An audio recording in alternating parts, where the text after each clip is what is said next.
खुशामदीद AR software solution में आज हम डिथरिंग का एग्जांपल नंबर 3 करेंगे।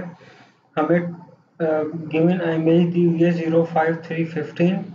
हमें मालूम करना है इसका result of matrix by applying order dithering techniques.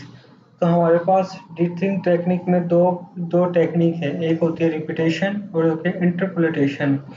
ये दोनों काम आती है जूम आउट करने में इमेज को। सबसे पहले हम रिपीटेशन को देखते हैं। हमें ये इमेज दी हुई है 0 5 3 15, इसकी वैल्यू है। हम इसको रिपीट करेंगे 2/2 के ज़रिए। तो 0 को 2/2 करेंगे 0 0 0 0, और 5 को 2/2 करेंगे 5 5 5 5, 3 को 2/2 करेंगे 3 3 3 3, 15 को भी ऐसे 2/2 करेंगे तो 15 और 15 और 15। तो उसके हमें दूसरा एग्जांपल हम लेते हैं इस इकाई, मगर उसमें हम इंटरपोलेशन करेंगे 0 7 3 15। यह हमारा एग्जांपल न्यू एग्जांपल है हमारा। तो हमने यहाँ इंटरपोलेशन में बेसिकली ये होता है, पहले दी गिवन वैल्यू, उसके बाद जीरो आता है। गिवन वैल्यू के बाद हमेशा जीरो आता है। जैसे कि ये जीरो है, ये गिवन वैल्यू है जीरो, ये वाला जीरो हमने गिवन वैल्यू का दे दिया। एक हमारा इंटरपोलेशन का जीरो आएगा, वो इंटरपोलेशन का जीरो ये है।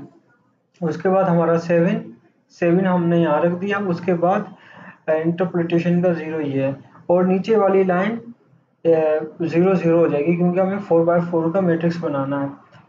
2/2 से 4/4 का मैट्रिक्स कंस्ट्रक्ट करना है। तो 3 लिखेंगे, 3 के बाद फिर जीरो इंटरपोलेशन का, फिर 15 लिखेंगे, 15 के बाद जीरो, फिर नीचे सब जीरो जीरो जीरो जीरो। जो ये जीरो लाइन और ये वाली नीचे वाली जीरो लाइन, इसको हम कहते हैं जीरो ऑर्डर होल्ड प्रोसेस। ये प्रोसेस को होल्ड करती है। ऐसे एक और हमने एग्जांपल लिया हुआ है, तो ये हमने सेम टू सेम यही कर दिया। उसके बाद हमने इसी इसी इस प्रोसेस को हमने यहाँ पे रिपीटेशन प्रोसेस अप्लाई किया है। जैसे हमने यहाँ पर रिपीटेशन इसमें अप्लाई किया था, ये हमें दिया गया था 2/2 का, तो हमने यहाँ पे रिप्लिकेशन या रिपीटेशन हमने अप्लाई किया था।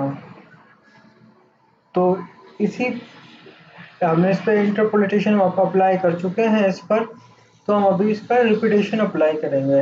रिपीटेशन अप्लाई करेंगे तो 0 0 0 0, जो फर्स्ट वैल्यू 4 0 आ जाएंगे, सेकंड वैल्यू 4 7 आ जाएंगे, फिर 3 के भी 4 3 आ जाएंगे, 15 के भी 4 15 आ जाएंगे। तो ये इंटरपोलेशन और इसकी रिप्लिकेशन दोनों हो गई इस एग्जांपल की। हम अब नेक्स्ट एग्जांपल करेंगे यही। तो 0 7 ये हमने यहाँ पर इंटरपोलेशन अप्लाई किया हुआ, यहाँ पर हमने रेप्लिकेशन अप्लाई किया हुआ, यहाँ पर हम थ्रेश होल्ड मैट्रिक्स अप्लाई करेंगे। इसमें बेसिकली क्या होता है कि दो चीज़ों को आपस में कंपेयर किया जाता है, कंपेयर करके उनकी वैल्यू लिखी जाती है, जैसे मैंने आपको यहाँ पर बताया था सबसे ऊपर।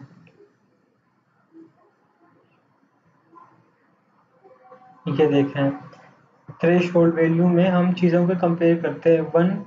1 ग्रेटर देन इक्वल टू 2, एक बड़ा है 2 से, नहीं जीरो आ गया। और 2 ग्रेटर देन 2, दो से बड़ा या 2 के इक्वल टू, हाँ ये है।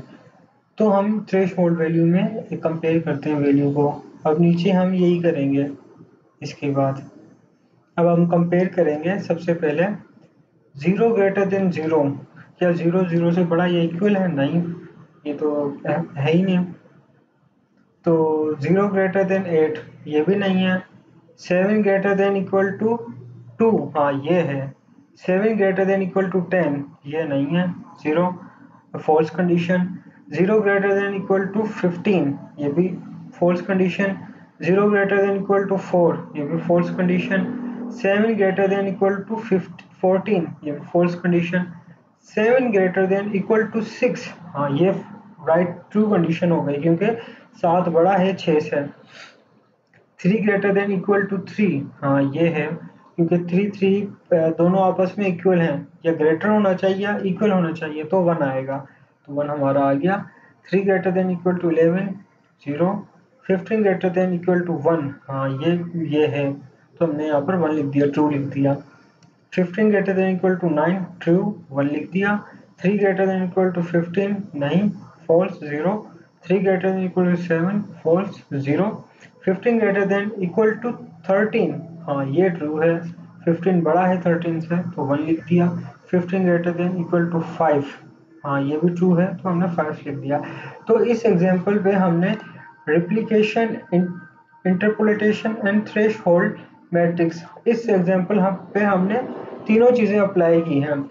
बाज़-औक़ात क्वेश्चन में, एग्जाम में ये भी सवाल आ सकता है, भाई तुम रिप्लिकेशन भी अप्लाई करो, इंटरपोलेटेशन भी अप्लाई करो और थ्रेशहोल्ड मैट्रिक्स भी अप्लाई करो। तो हम ऐसे कर सकते हैं, सबसे पहले हम उसकी रेप्लिकेशन निकालेंगे या इंटरपोलेटेशन निकालेंगे, उसके बाद जब आखिरी का जो आंसर होगा ना, वो हम उसके साथ थ्रेशहोल्ड मैट्रिक्स निकाल देंगे। थ्रेशहोल्ड मैट्रिक्स में बेसिकली होता है ये दो मैट्रिक्स को आपस में कंपेयर करना है। अगर पहली मैट्रिक्स का दूसरे मैट्रिक्स के साथ इक्वल आ रहा है तो 1, लेस आ रहा है तो 0, बस ये काम होता है।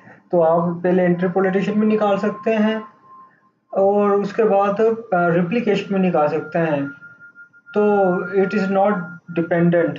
Thank you for watching.